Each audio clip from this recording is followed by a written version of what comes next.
जय मसीह सभी को। और आप लोग कैसे हैं? आशा करती हूँ आप लोग स्वस्थ और चंगाई के साथ होंगे। आज हम फिर आए आप लोगों के सामने दुआ, प्रार्थना और विनती के साथ। जी हाँ भाई बहनों, धन्यवाद करते हैं आप सभी का कि आप हमारे सभी कंटेंट को देख रहे हैं, विषयों को सुन रहे हैं और हम ऐसी उम्मीद, ऐसी आशा करते हैं कि आप उस पर अमल भी करते होंगे। तो भाई बहनों, आज का जो सब्जेक्ट है, आज का जो विषय है वो इस प्रकार से है कि हम आपको बताने जा रहे हैं कि हमारी जो संगति है, एक विश्वासी जो है उसकी संगति कैसी होनी चाहिए, उसके साथी कैसे होने चाहिए, उसको किस प्रकार की संगति में रहना चाहिए। तो हम बाइबल के वचनों के द्वारा इस बात को जानेंगे और आपको बताएंगे। जी हाँ भाइयों बहनों, परमेश्वर का वचन हमें क्या सिखाता है, हम पवित्र बाइबल के माध्यम से आपके सामने शेयर करेंगे। वचन कहता है, भजन संहिता पहले का पहला, क्या ही धन्य है वे पुरुष जो दुष्टों की युक्ति पर नहीं चलता और ना पापियों के मार्ग में खड़ा होता और ना ठट्ठा करने वालों की मंडली में बैठता है। आमीन। जी हाँ भाई बहनों, ये जो वचन है ये आप लोगों के लिए, हम लोगों के लिए, हमारे जैसे जो विश्वासी भाई बहन हैं, जो परमेश्वर यीशु मसीह पर यकीन रखते हैं, उन लोगों के लिए ये वचन है। बड़ा सुंदर वचन है जिसमें परमेश्वर का वचन हमें बता रहा है, हमें हिदायत देता है कि हमारी संगति कैसी होनी चाहिए। जैसे यहाँ पे हमें बताया गया है, भजन संहिता पहला का पहला में आप देखेंगे, पढ़ेंगे तो आपको देखने को मिलता है, जैसा अभी बताया गया, क्या ही धन्य है वह पुरुष जो दुष्टों की युक्ति पर नहीं चलता। तो भाई बहनों, हमें बताया गया, हिदायत दी गई है कि वो इंसान धन्य है परमेश्वर के नजदीक, और परमेश्वर की दृष्टि में वो इंसान धन्य है जो दुष्टों की युक्ति पर नहीं चलता। मतलब जो दुष्ट जो लोग होते हैं, जो गलत गलत तरह की बातें करते हैं और सांसारिक बातें करते हैं, जिनमें हमें नहीं पढ़ना चाहिए, जिनके लिए हमारे लिए इस बाइबल में, इस ग्रंथ में हमारे लिए मना किया गया है, वैसा ही वो काम करते हैं और हमें भी उसमें चलने के लिए प्रेरित करते हैं। तो वो लोग हमारे लिए दुष्ट हैं, वो लोग परमेश्वर के लिए दुष्ट हैं, तो वो लोग हमारे लिए भी दुष्ट हैं। ऐसे लोगों की युक्ति में, ऐसे लोगों की संगति में हमें नहीं रहना है। आगे परमेश्वर का वचन कहता है, और ना पापियों के मार्ग में खड़ा होता है और ना ठट्ठा करने वालों की मंडली में बैठता है।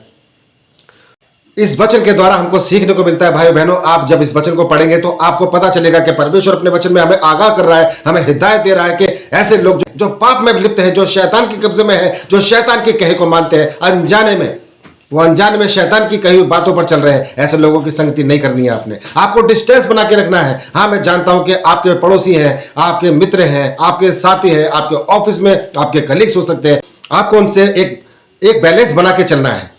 उनकी संगति को ज्वाइन नहीं करना, आपको एक बैलेंस मेंटेन करके चलना है। जैसे कि कोई भी आपके सामने पड़ता है जो ऐसी बातों में लिप्त है, जो शैतान के हाथों में है, तो आपको उसको रिप्लाई देना है। सिर्फ इतनी सी बात करनी है, हाँ ब्रदर आप कैसे हैं, हाँ सिस्टर आप कैसे हैं, बस। इसके बाद आपने उनकी कम्युनिटी को ज्वाइन नहीं करना है, आपने उनके बीच में नहीं बैठना है। अगर आप उनकी संगति को ज्वाइन करते हैं तो ऑटोमेटिकली धीरे धीरे करते करते आपके मुंह से अब शब्द निकलने शुरू हो जाएंगे, आपके जहन में ऐसी बातें फिट हो जाएंगी जो आपको नहीं रखनी चाहिए, जिसके लिए साफ मना है। इस पवित्र बाइबल में खुदावन मना करता है कि ये सांसारिक बातें, ऐसी दुष्ट बातें, इनको नहीं करनी, इनसे दूर रहना है। लेकिन अगर आप उनको ज्वाइन करेंगे, आप सोचेंगे कि ठीक है मैं थोड़ी देर के लिए बैठ जाता हूं, तो मेरे भाइयों बहनों, वो थोड़ी देर धीरे धीरे करते करते बड़ी हो जाती है। वो बड़ी हो जाती है, उतनी बड़ी हो जाती है कि आपको पता नहीं चलता है कि आप कब शैतान की गिरफ्त में आ गए हो। क्योंकि जब आप ऐसे लोगों की संगति में जाते हो, जैसे यहाँ पे बाइबल में लिखा है, और ना पापियों के मार्ग में खड़ा होता और ना ठट्ठा करने वालों की मंडली में बैठता है। पापियों के मार्ग में, अगर आप ऐसी लोगों की संगति में जाते हो जो ठट्ठा करते हैं, जो अपशब्द बोलते हैं, दूसरों के लिए चुगली करते हैं, दूसरों के लिए गलत गलत बातें करते हैं, है ना, तो ऐसे लोगों की संगति में आपने नहीं बैठना है। आपको ऐसे लोगों को ज्वाइन नहीं करना है, आपको डिस्टेंस को मेंटेन करके चलना है। इसलिए मेरे प्यारे भाई बहनों, मैं आपको आगाह करता हूं, आपको इस तरह की बातों से चेतन रहना है, सतर्क रहना है। क्योंकि ये सब लोग जो है, जिनकी बात हम आपको बता रहे हैं, ये लोग सब शैतान के कब्जे में है, ये शैतान के हाथों में है, जिनको शैतान इस्तेमाल कर रहा है आप लोगों के लिए। क्योंकि आप लोग दुआ प्रार्थना विनती में बने हुए हैं, आप रोज सुबह शाम दुआ करते हैं, धन्यवाद करते हैं, आपका एक टाइम बना हुआ है सुबह और शाम, आप आधा घंटा या 1 घंटा दुआ करते हैं, प्रार्थना करते हैं। तो परमेश्वर यीशु मसीह भी आपको जानता है, उसे पता है कि हाँ मेरा बेटा, हाँ मेरी बेटी मुझे इस वक्त मुझे याद करता है, मुझे धन्यवाद कहता है। उसी धन्यवाद को चुराने के लिए शैतान आपके पीछे पड़ जाता है, क्योंकि शैतान को मालूम है कि ये इंसान, ये व्यक्ति लगातार परमेश्वर के नजदीक बनता जा रहा है, ये परम स्थान को पाने की फिराक में है, ये दान वरदान को पाने की फिराक में है जो उसको मिलने वाले हैं और मिल भी रहे हैं, आत्मिक रूप से भी और सांसारिक रूप से भी। क्योंकि यीशु मसीह के नजदीक जा रहा है ये इंसान, तो उसको वो रोकने की कोशिश करता है, क्योंकि वो ऐसी बातों को पसंद नहीं करता है कि कोई परमेश्वर के करीब जाए। वो चाहता है कि सारे के सारे जो दुनियावी लोग हैं, इस धरती के ऊपर लोग हैं, वो मेरी गिरफ्त में रहे। इसलिए मेरे प्यारे भाई बहनों, मैं आपसे विनती करता हूं, आग्रह करता हूं आपसे कि आपको ऐसी बातों से होशियार रहना है, चौकस रहना है, चेतन रहना है।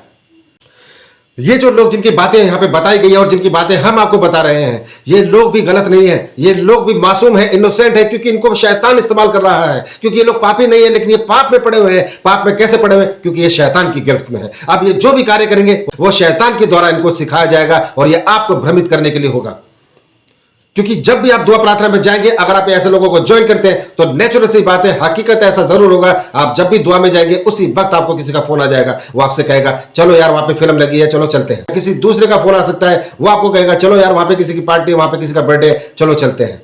ऐसे समय में आप गफलत में पड़ जाओगे। ऐसे समय में क्या होता है, आप परेशानी में आ जाओगे, क्योंकि आप उनकी संगति को ज्वाइन कर रहे हैं बीच बीच में, और आप दुविधा में पड़ जाते हो, क्योंकि आपको ऐसे भरमाया जाता है, इस तरह से भरमाया जाएगा आपको। तो सामने वाली पार्टी आपसे कहेगी अरे यार हमने बहुत अच्छी तैयारी की हुई है, चलो वहां चलते हैं, मोमेंट्स बनाएंगे, बहुत अच्छे तरीके से हम वहां पे ज्वाइन करेंगे। ऐसे समय पे आप भरमाए जा सकते हो, क्योंकि आप अगर दुआ प्रार्थना में जाएंगे तो आपका आधा ध्यान उस तरफ रहेगा।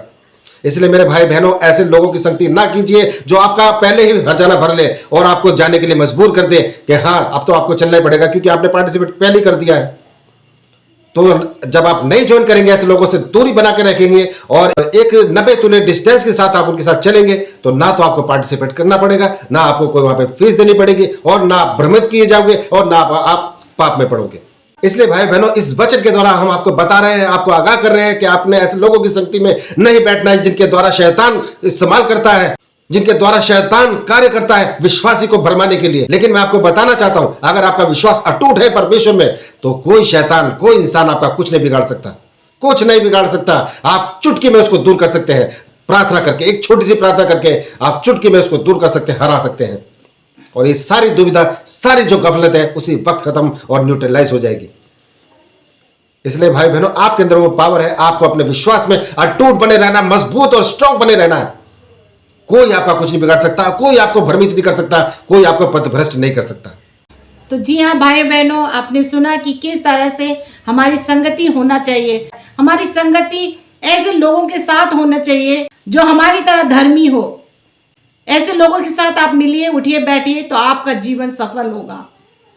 जी हाँ भाई बहनों, ये हम आपसे आग्रह करते हैं, विनती करते हैं, निवेदन करते हैं कि आप इस कंटेंट को, इस वीडियो को अपने साथी संगतियों तक जरूर शेयर कीजिए, अपने रिश्तेदार तक, अपनी फैमिली में जरूर शेयर कीजिए, ताकि वो लोग शैतान के चंगुल से बचे, छुड़ाए जाए, और जो दान वरदान प्रभु यीशु मसीह ने आपके लिए रखे हैं, जो इनाम, आला इनाम आपके लिए रखे हुए हैं प्रभु यीशु मसीह ने, वो आपके हाथ से फिसल ना जाए। इसलिए आपको चौकस रहना है, चेतन रहना है, और प्रभु यीशु मसीह की दुआ प्रार्थना में निरंतर बने रहना है, ताकि आप सांसारिक लोगों के लिए भी पूरी तरह से बैलेंस से चल सके और परमेश्वर यीशु मसीह के नजदीक अपने आप को पूरा दे सके। इसलिए भाई बहनों, धन्यवाद करते हैं वीडियो में अभी तक बने रहने के लिए। आज के इस कंटेंट में, इस विषय में बस इतना ही। कल फिर हाजिर होंगे नए सब्जेक्ट, नए विषय के साथ। तब तक के लिए आप सभी भाई बहनों को हमारा जय मसीह।